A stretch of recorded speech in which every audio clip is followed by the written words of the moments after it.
आपका हमेशा की तरह जैसा आप हमेशा जैसे आपसे रिक्वेस्ट की जाती है आप लोग आते हैं, आपका हमेशा शुक्रिया। मौलाना साहब से आपको पता है मेरा बड़ा इज़्ज़त एहतराम और बड़े का रिश्ता है। वो भी मेरे घर आए थे कराची में और मैं भी उनके पास आता रहता हूँ और जाता रहता हूँ, सीखता हूँ, उनसे समझता हूँ, कुछ सवाल करता हूँ, कुछ जवाब ढूंढता हूँ। तो उसी पैराई के अंदर ये मुलाकात थी, ड्यू थी। मैं भी उनसे बाहर था, वो भी अपने जलसे जुलूसों में थे।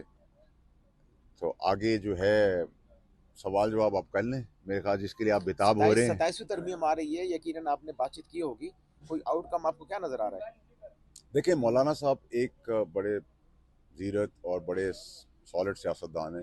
वो तो उनकी पार्टी और उन्होंने ख़ुद फैसला करना है कि क्या उसमें चीज़ें हैं, लेकिन मुस्बत बात यह है कि वो भी इस चीज़ को देखेंगे, समझेंगे।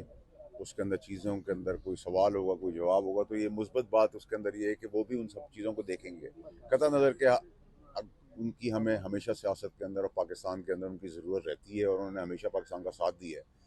तो उसी पैराई के अंदर जो अच्छी बात है, ना कोई एक्सेप्टेंस है ना कोई रिजेक्शन है, वो जो भी चीज़ें हैं, जो भी शिक्के हैं, जो क्लॉजेज हैं, उनको वो उनसे रिक्वेस्ट भी हुई, उनसे उन्होंने कहा भी है कि मैं उसको देखूंगा, जांचूंगा। नेचुरली पाकिस्तान की बात है, तो पाकिस्तान के लिए जो अच्छी तजावीज़ होगी उनकी तरफ से वो आएंगी, जो नहीं होंगी वो उसको एड्रेस किया जाएगा। तो मुस्बत हमेशा की तरह मैं उनके घर से जाता हूँ। मैं तहज्जुद के टाइम और फजर के टाइम पे आने से गुरेज करता हूँ, क्योंकि मैं मुफाद परस्त तबके से नहीं हूँ। इसको सर, इस तरह क्या ले लें। ज़बानी नुकात पर बातचीत हुई है या कोई बाकायदा आपने कोई डॉक्यूमेंट को नहीं नहीं नहीं, वो मुस्तंदातून तो शेयर गवर्नमेंट आएगी और मेरे ख्याल से उनकी वो आएंगे तो पेश करेंगे, जो भी होगा वो तो उनका प्रोसीजर है। मेरी तो जितनी भी छोटी मोटी मालूमात होती है वो मैं एक्सचेंज कर लेता हूँ, आप लोगों से भी कर लेता हूँ, कभी दर 6-8 महीने साल पहले भी कर लेता हूँ। आप लोग 27वीं के लिए बेताब हो रहे हैं, मैं 28वीं की तैयारी पे खड़ा हुआ हूँ, तो वो भी आपको बता रहा हूँ। बाकी सब चीज़ें क्या जो हैं, 27वीं तरमीम में कोई तशन तलबी बाकी रहेगी, जिसके लिए 28वीं और 29वीं जी जी तरमीम आप बिल्कुल, जिक्र कर रहे जैसे हैं? जैसे पाकिस्तान की चीज़ें याद आती जाएंगी वैसे वैसे तरमीम आती जाएगी, तरक्की होती जाएगी।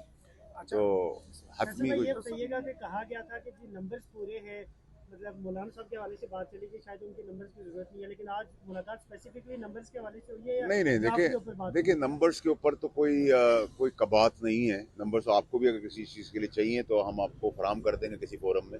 नंबर ज़्यादा ही हैं, लेकिन नंबर की बात नहीं होती मौलाना साहब के साथ। पाकिस्तान की बका सलामती और तरक्की कामयाबी की बात है। तो मौलाना साहब को आपने हमेशा पाया है पाकिस्तान के लिए, और आप आगे भी चाहते हैं कि मौलाना साहब उसका हिस्सा हमेशा रहें। नंबर या नो नंबर वाले सिचुएशन नहीं है, लेकिन मौलाना साहब का होना बहुत ज़रूरी है पाकिस्तान की बका और सलामती के लिए। उनका एक बड़ा इंपॉर्टेंट रोल है और वो रोल रहना चाहिए और रहेगा। अच्छा सर, मौलाना आपने जो तजावीज़ दी हैं, कोई मौलाना साहब ने किसी चीज़ के ऊपर कोई एतराज़, कोई उनकी जानिब से कोई तजवीज़ आई है? देखिए, मैं तो बाय एंड लार्ज मेरे साथ उनका कोई रिश्ता ऐसा ज़बरदस्त किस्म का है और ऐसा ही रहे इंशाल्लाह, कि उसमें मेरी और उनकी तो कोई गैप नहीं किसी बात का। मैंने उनको जो चीज़ें डिस्कस करनी थी कर ली, जो उन्होंने मुझे बतानी थी उन्होंने समझा दी। अब वो गवर्नमेंट का काम है, गवर्नमेंट की तजावीज़ है, गवर्नमेंट का ये 27 अमेंडमेंट है, तो गवर्नमेंट नेचुरली कॉन्टैक्ट करेगी, आजकल में आएगी उनके पास। बड़े और साहब, ये जो फर्स्ट तरमीम लाई मिनट जा में रही है, सताईसवीं तरमीम, इस तरमीम का कोई मुसवदा वाज़ेह तौर पर सामने आया है? अगर आया है तो किन किन सियासी जमातों को दिया गया है? देखिए, ये तो उन सियासी जमातों से आपने बात करनी है। मैं तो आपको आपके अपनी पास बात आए, कर आप सकता आपने हूँ। पढ़ा है मैं इसको, आपके देखिए, पास मैं तो मुसवदा मैं है? तो मैं तो ऊपर से और नीचे तक हिफ्स कर लेता हूँ चीज़ों को। ओके। अगर मेरा सवाल है, जनाब अली, अच्छा। जैसे ही बिलावल का ट्वीट आया उसके बाद एक डिबेट शुरू हो गई, और आपको पता है वो क्या डिबेट शुरू हुई? कहीं वो सदर के इख्तियारात ख़त्म कर रहे हैं, वज़ीर आज़म के कर रहे हैं। क्या मतलब क्लैरिटी के साथ किस किस्म की तरमीम चाहते हैं, क्या खतो खाल होंगे इन तरमीम के? देखें जी, पाकिस्तान की सलामती कामयाबी के लिए जो जो चीज़ें रिक्वायर्ड है, मैं जल्दी से शॉर्ट कर लेता हूँ, आपको हमसे ज़्यादा पता है। ट्रांसफ़र पोस्टिंग है। मैं सेनेटर हूँ कराची से, मैं चाहता हूँ कराची में सेनेटर हूँ, लेकिन मुझे ट्रांसफ़र कर दिया इस्लामाबाद में। तो ये मेरी मंशा और मेरी मर्ज़ी से तो नहीं चीज़ चल सकती ना, कि कोई आ गया है किसी जगह पे मौजूद है तो उसकी मर्ज़ी के तहत तय तय होगी चीज़ें। इसको एड्रेस करना बहुत ज़रूरी है। इसी तरह उम्र का तकाजा है कि अगर आप 85 साल की उम्र में सियासतदान सियासत कर सकता है, जिसको उठाने के लिए 10 आदमी हो, बैठाने के लिए 10 आदमी हो, तो फिर एक आम आदमी जो है, वो चाहे जज हो, पुलिस हो, आप हो, मैं हूँ, वो 78 साल 70 साल 72 साल का क्यों नहीं हो सकता? 85 साल में एक्सेप्ट करें तो 70-72 भी कर लेंगे, 67 भी कर लेंगे।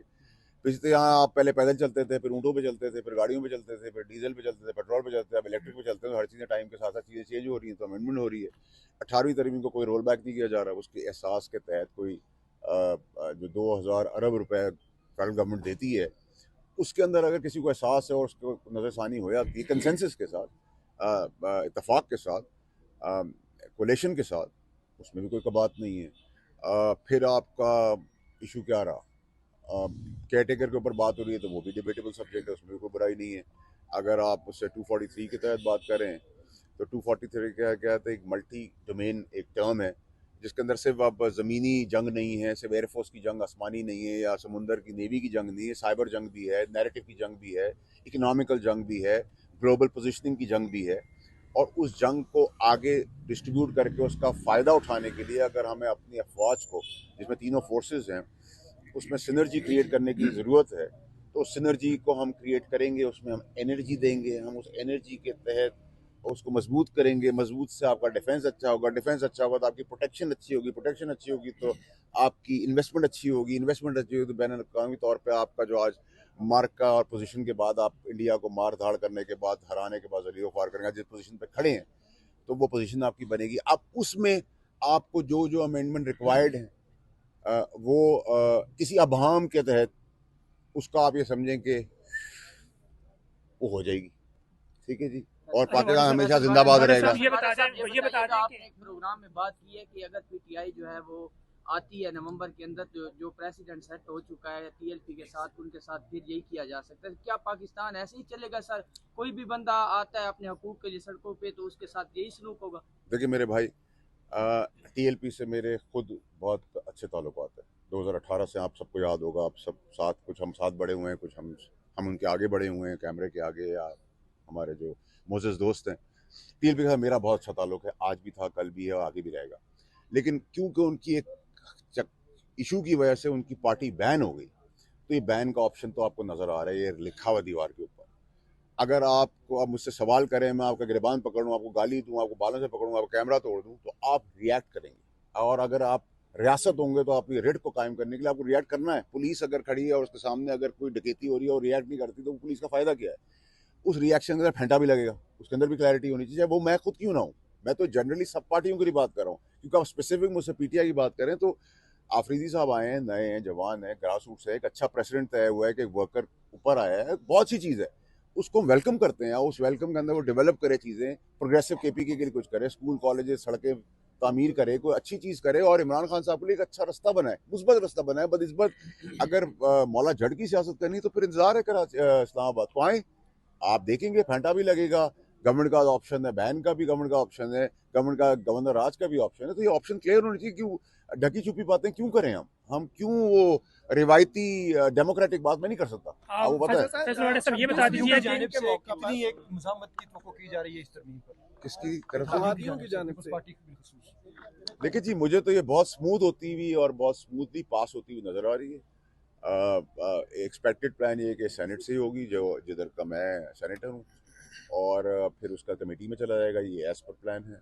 फ्राइडे को इजलास है, ज़रूरत पड़ी सैटरडे को भी बुला लेंगे और ज़रूरत पड़ेगी तो संडे को भी बुला लेंगे। लेकिन इसके अंदर क्लैरिटी रखें कि जो इबाम है किसी की चीज़ के ऊपर, किसी भी चीज़ के ऊपर, उसके अंदर फ्लाइट ऑन बोर्ड है, स्ट्रेट है। अपोजिशन हमेशा कहती है कि हमें एतमाद में नहीं लिया गया, हमसे बात नहीं की गई। क्या इस तरमीम के हवाले से अपोजिशन से बात कर रहे हैं? और दूसरा ये कि कितना वक्त लगेगा इस तरमीम को? 26वीं तरमीम के मौके पर 26वीं तरमीम के मौके पर भी मौलाना फजलुर रहमान साहब के जरिए पीटीआई को इत्माद में लेने की कोशिश की थी।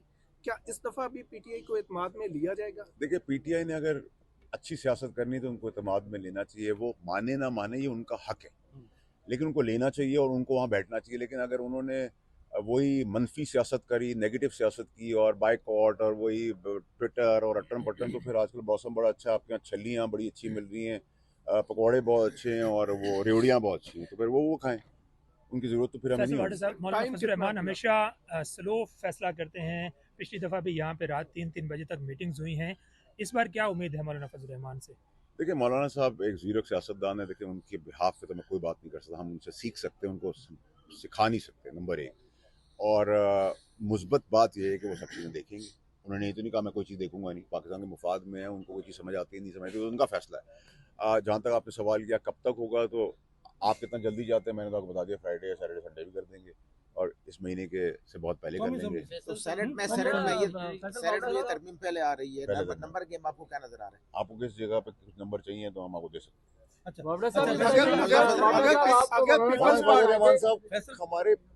हमारे मुल्क की एक बहुत इंपॉर्टेंट शख्सियत है सियासत के अंदर, अगर वो भी आ जाते हैं, जरूरत है नहीं ज़रूरत है, लेकिन वो आ जाते हैं तो बहुत अच्छी बात है। अगर आप एक चीज़ पास कर सकते हैं 50 नंबर से तो फिर 33 पे क्यों वोट करें। पीपल्स पार्टी जो है वो आए थे मुलाकात के लिए। कौन आए थे? आप मौलाना साहब के पास मुलाकात के लिए आए थे, तो क्या 27वीं आईनी तरमीम के हवाले से कोई मुसवदा, कोई नुकात, कोई ब्रीफिंग्स, क्या कोई ऐसी चीज़ जो है वो मौलाना के साथ आपने डिस्कस की है? क्योंकि जब आप आए हैं तो जाहिर बात है आप किसी तैयारी के साथ आए होंगे, इस हवाले से ज़रा आगाह कीजिएगा सर। मैं तो हमेशा तैयार होता हूँ मेरे भाई, हुक्म किया करें आप लोग। देखिए मुसवदा तो गवर्नमेंट का काम है, गवर्नमेंट का ये बिल है, तरमीम है उनकी, वो उसको करेंगे। मैं गवर्नमेंट का काम तो नहीं कर रहा, मैं तो अपना काम करना है। जो चीज़ें मुझे ज़रूरत है, जो जिस चीज़ों की ज़रूरत थी उनको डिस्कस किया। मुस्बत है और खुशाइन मौके माहौल में और हंसते मुस्कुराते हुए, जैसे प्रेसिडेंट साहब से होता है, ज़रदारी साहब से, और ज़रदारी साहब से मुलाकात में मौलाना साहब का एक बहुत ज़बरदस्त जिक्र खैर हुआ था, वो भी मैंने उनको पहुँचाया क्योंकि उनकी बहुत पुरानी दोस्ती है। तो बहुत अच्छे खुशगवार माहौल में प्यार और इज़्ज़त एहतराम के साथ ये था। और मैंने आपको लुबे लबाब इस प्रेस कॉन्फ्रेंस में सारा बता दिया है। आप लोग बहुत समझदार लोग हैं, मुझसे बहुत ज़्यादा समझदार लोग हैं, तो आपको समझ आ गई है। जब मैंने जहाज़ की उड़ान बता दिया, आसमान की तरफ दिखा दिया और अभाम सबका ख़त्म कर दिया, तो I think everything is clear. People's party जो है, पीपल्स पार्टी इस हवाले से बिलावल साहब ने जो ट्वीट किया और पीपल्स पार्टी के जो बयानात आ रहे हैं वो कुछ नाराज नजर आ रहे हैं। 27वीं तरमीम में क्या वो मान जाएंगे? देखिए जी, पीपल्स पार्टी एक डेमोक्रेटिक पार्टी है। बिलावल साहब एक बहुत डेमोक्रेटिक इंसान है और वो जामिन है इस डेमोक्रेसी का। और जरदारी साहब जो हैं, प्रेसिडेंट साहब हमारे, वो हैं सियासी शतरंज के बड़े खिलाड़ी। कॉम्बिनेशन बाप बेटे का बहुत ज़बरदस्त है। वालदा समेत, नाना समेत, मामू समेत उन्होंने बड़ी कुर्बानियाँ दी हैं जमहूरियत के लिए, वो हमें नहीं भूलनी चाहिए। तो इस निज़ाम की ज़ामिन ही पीपल्स पार्टी है और इस निज़ाम को डीरेल होने भी नहीं देगी पीपल्स पार्टी।